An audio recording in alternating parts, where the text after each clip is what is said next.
Bonjour à vous qui me rejoignez à nouveau sur la chaîne de Tell Play. Alors comme vous pouvez le constater, le chat et le setup a un petit peu changé.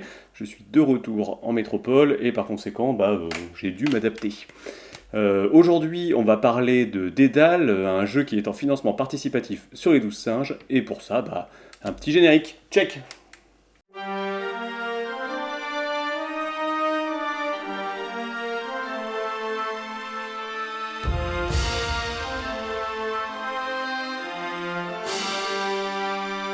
Alors, comme d'habitude, quand je vous présente ce type de jeu de rôle, et oui, je vais me faire interrompre sans cesse par ce chat, vous aurez une seconde vidéo. Celle-ci est consacrée à la gamme, la deuxième sera consacrée à l'explication des règles.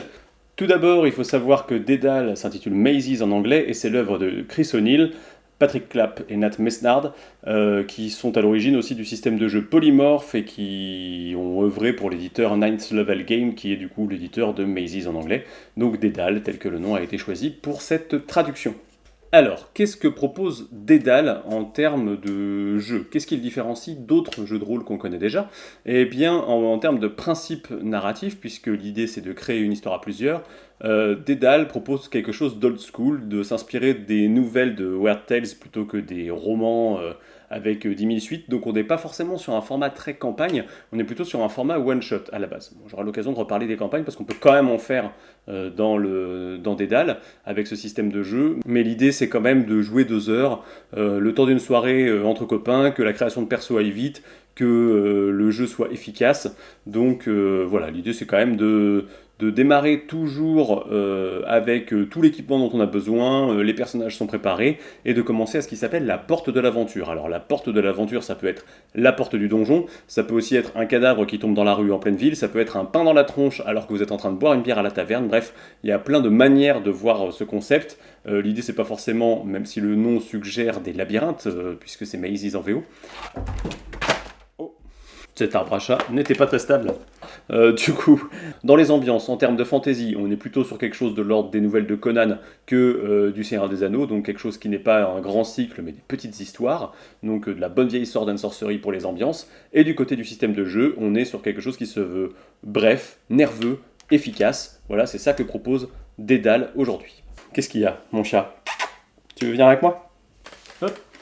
Je vous présente le gros Smog qui fera partie de ces vidéos très probablement. Maintenant que les présentations sont faites pour les chats comme pour le jeu, qu'est-ce qu'on va avoir dans la gamme qui est en financement participatif chez les 12 singes à partir du 28 mars? Alors déjà, le livre de base, le livre de base c'est 240 pages à peu près, c'est un volume qui sera avec une couverture rigide, et en termes de format, pour ce qui est de Dédale, on va être sur du 16 x 23 cm, donc je vous ai sorti 2 bouquins pour avoir une petite idée, ça va être pile entre Les Oubliés, déjà édité chez les 12 singes, et Medium Evum, qui est également édité chez les 12 singes. Donc voilà, il faut faire un petit ratio comme ça, et on est quelque part entre les deux pour ce que ça va donner en termes d'ouvrage. Le livre de règles, comme je le disais, c'est 240 pages, ça s'articule en 7 chapitres et 2 annexes. Alors les 3 premiers chapitres représentent la plus grande partie de l'ouvrage, puisque ce sont les 3 chapitres qui sont consacrés aux règles, puis à la création de personnages, puis au système de magie, puisqu'on est quand même dans de la fantasy, donc la magie c'est important. Ensuite, on trouve une vingtaine de pages sur des conseils aussi bien à destination des joueurs que du MD, le maître du dédale, comme on dit ici, qui est donc l'équivalent du MJ, donc maître du jeu dans cet univers-là. On bascule ensuite du point de vue de ce dernier ou de cette dernière pour le chapitre 5, qui est consacré, lui, à tout ce qui est monstres, dangers, ténèbres, périls. Voilà, j'aurai l'occasion d'y revenir dans la vidéo sur les règles. S'en suivent 2 chapitres, un premier pour pouvoir convertir vos OSR préférés directement dans le système de Dédale, histoire de pouvoir adapter tous les contenus que vous aimez bien dans ce jeu-là, et un deuxième sur quelque chose d'un peu plus général, sur les règles de sécurité émotionnelle, de consentement, des sujets à aborder ou non, globalement ce qui constitue une session 0 avec des joueuses et des joueurs, pour que tout se passe le mieux possible autour de la table. Je parlais ensuite de 2 annexes. Alors la première, c'est une biblioludofilmographie, donc on va retrouver toutes les inspirations de Dédale et aussi des inspirations pour écrire des Dédales pour le coup, puisque on ne parle pas de scénario mais de Dédale dans le jeu. Et il y a ensuite en deuxième annexe l'affiche personnage, et ça on aura l'occasion d'y revenir dans la vidéo sur les règles. Alors, ce type de contenu, c'est le manuel de base, c'est fait pour jouer, effectivement, mais comme d'habitude avec les 12 singes, si on fait de la traduction d'un système, on a un accompagnement avec de la création francophone. Bon, en l'occurrence, je plaide un peu pour ma paroisse, parce que la partie création francophone de Dédale, ça va être en partie moi qui l'ai rédigé, puisqu'il s'agit de la sous-gamme Velrun.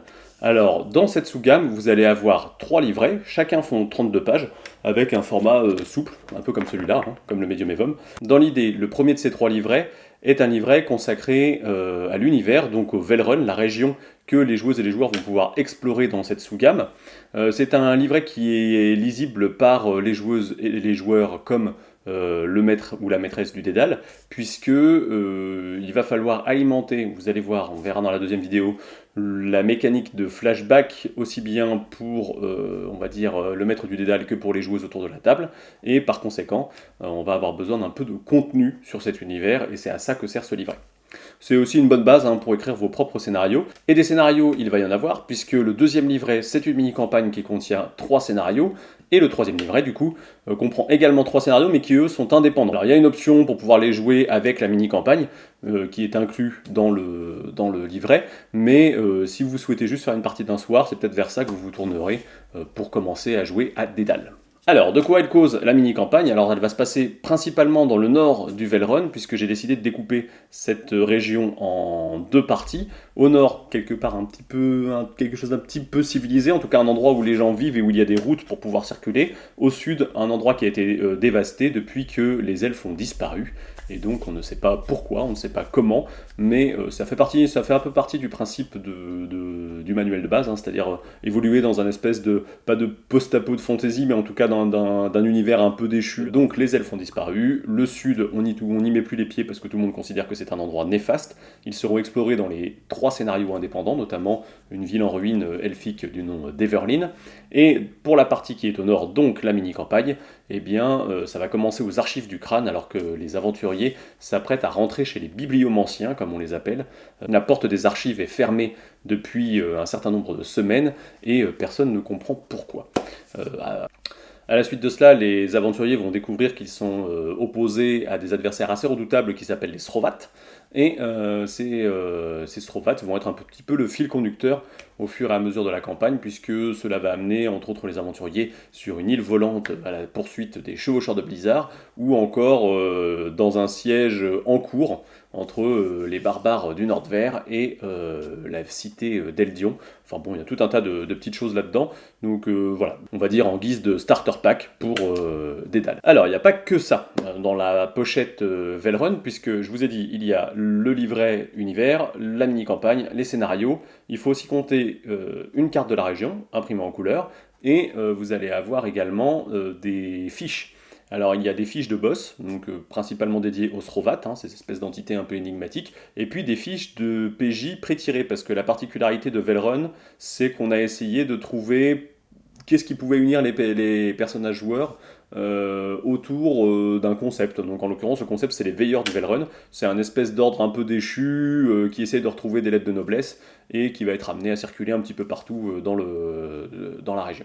Alors en plus de cette sous-gamme Velrun, vous allez avoir l'écran du maître du Dédale, hein, bon, c'est un grand classique, hein, l'écran de jeu, je ne vais pas le présenter ici, mais bon, comme le système est quand même très articulé pour prendre des copains autour d'une table vite fait un soir et partir à l'aventure, ça fait sens qu'il soit présent, même si vous allez voir qu'il y a des choses qui se font un petit peu de manière transparente en termes d'utilisation des règles du maître du Dédale contre les joueuses. Vous avez également un petit sachet de jetons qui pour le coup avec des petits motifs cœur et des petits motifs étoiles qui eux sont pour les personnages qui représentent d'un côté la santé et de l'autre côté un certain système de points. Bon, c'est particulier, on verra dans la vidéo sur les règles. Et enfin, vous avez un paquet de 40 à 54 cartes, selon ce qui se débloque en financement participatif. Dans ce paquet, vous allez avoir des mémos pour les joueurs, vous allez avoir des cartes avec des trésors pour les trésors que trouveront les joueurs, vous allez avoir des cartes avec des monstres. Il y a une partie des monstres qui viennent de D&D, qui du coup sont des conversions, de manière à ce que vous puissiez retrouver un bestiaire, on va dire, médiéval classique dans Dédale. Bah voilà, ça fait pas mal de petites choses pour ce jeu de rôle-là. Alors, avant de partir, il me reste à citer toute l'équipe qui est derrière le projet Dédale. Donc d'une part, Franck Place, qui était déjà à l'origine du projet sur Cthulhu Ténébris et qui est directeur éditorial de la gamme.